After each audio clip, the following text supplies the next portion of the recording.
বিসমিল্লাহ রহমান রহিম। রিবা আরবি শব্দ, উর্দু ও ফার্সি ভাষায় বলা হয় সুদ, বাংলায় কুসিদ বা বর্ধিত অংশ।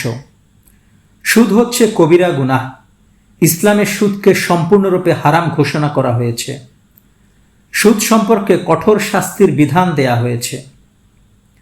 মহান আল্লাহ তাআলা বলেন, যারা সুদ খায় তারা কিয়ামতের দিন কবর থেকে ওই ব্যক্তির ন্যায় উঠবে যাকে শয়তানে আসর করে মাতাল করে দিয়েছে।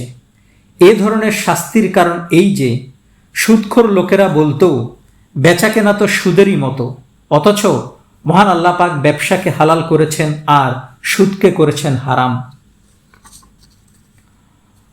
হযরত জাবের রাদিয়াল্লাহু তাআলা আনহু হতে বর্ণিত, রাসূলুল্লাহ সাল্লাল্লাহু আলাইহি সাল্লাম বলেছেন, সুদদাতা, সুদগ্রহীতা, সুদের লেখক এবং সুদের লেনদেনের সাক্ষীদ্বয়ের প্রতি অভিসম্পাত। তিনি বলেছেন, তারা সকলেই সমান অপরাধী। হযরত আবু হুরায়রা রাদিয়াল্লাহু তাআলা আনহু থেকে বর্ণিত, রাসূলুল্লাহ সাল্লাল্লাহু আলাইহি সাল্লাম বলেছেন, সুদের ভিতর ৭০ প্রকার গুনাহ রয়েছে। এর মধ্যে সর্বনিম্ন গুনাহ হল নিজের মায়ের সাথে ব্যভিচারে লিপ্ত হওয়া।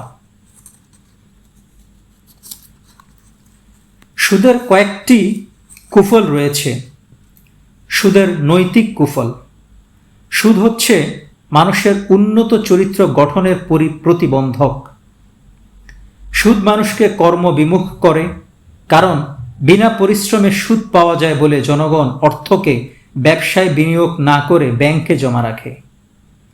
সুদ মানুষের মধ্যে অর্থ লালসা সীমাহীনভাবে বাড়িয়ে দেয়। অধিক অর্থ সুদ পাবার আশায় সে ভালো মন্দের জ্ঞানও রাখে না। সুদের সামাজিক কুফল। সুদ সমাজে বেকারত্ব সৃষ্টি করে এবং বৃদ্ধি করে। সুদী সমাজ ব্যবস্থা শ্রমিক তার ন্যায্য অধিকার থেকে বঞ্চিত হয়। সুদী সমাজে ব্যাপক অর্থনৈতিক বৈষম্য সৃষ্টি করে, সাধারণ মানুষকে ক্রমান্বয়ে নিঃস্ব ও সর্বহারা শ্রেণীতে পরিণত করে এবং কিছু সংখ্যক পুঁজিপতিকে বিপুল ঐশ্বর্যের মালিক বানিয়ে দেয়। সুদের অর্থনৈতিক কুফল। সুদ দেশের অর্থনীতি অস্থিতিশীল, বিপর্যয় ও বিনিয়োগকে বিনষ্ট করে। সুদী অর্থ ব্যবস্থায় মানুষকে অলস ও অকর্মণ্য বানিয়ে দেয়। বিনা পরিশ্রমে সুদ পাওয়া যায় বলে অনেকে অর্থকে ব্যবসায় না খাটিয়ে ব্যাংকে জমা রাখে। সুদের রাজনৈতিক কুফল।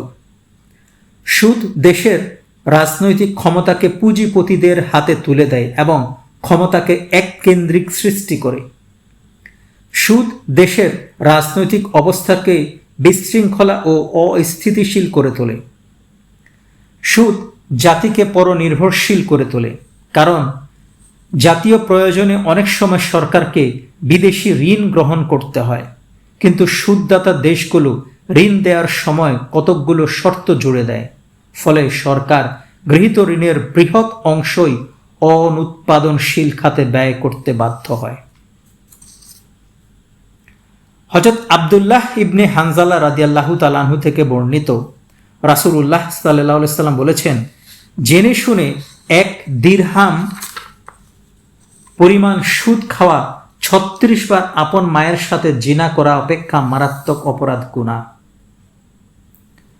হযরত আবু হুরায়রা রাদিয়াল্লাহু তাআলা আনহু থেকে বর্ণিত, রাসূলুল্লাহ সাল্লাল্লাহু আলাইহি সাল্লাম আরো বলেছেন, 4 ব্যক্তি বেহেশতে প্রবেশ করবে না: মদ্যপায়ী, এতিমের মাল আত্মসাৎকারী, পিতামাতার অবাধ্য সন্তান এবং সুদখোর।